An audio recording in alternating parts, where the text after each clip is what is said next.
New era for the Oregon Tech volleyball squad as they head into this upcoming season with a new head coach. Alexis Garrison is ready to lead the Owls this upcoming season. Well, even from the interview, if I'm being honest, it felt like it was home. And that might be, some people think that's kind of weird, but I was kind of drawn to it.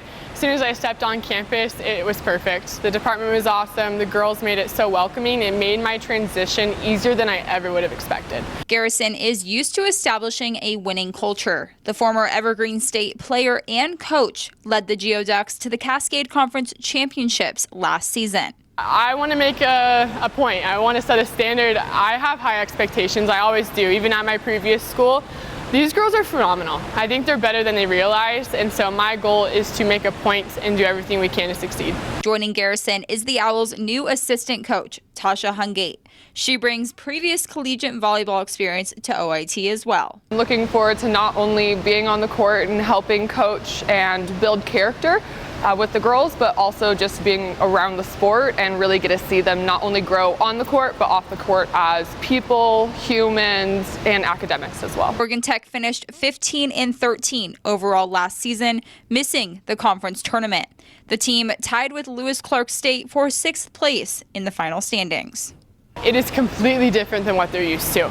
Again, when we were in the spring, it was a lot of unlearning and relearning.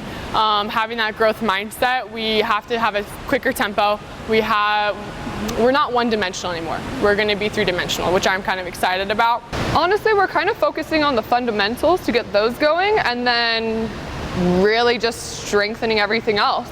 After graduating 6 seniors last season, setter Brooke Cassidy stands alone as the only senior on this year's roster. The standard will be really high, but also at the same time very consistent. So I think that they will do a really good job making sure that everybody knows their role on the team, but also being able to support each other. So I think that they really emphasize having a good culture. The work begins now. The Owls have a tough schedule ahead of them. Excited to see their character growth, which has already happened substantially, which is super fun to see, and see them turn into bright young women.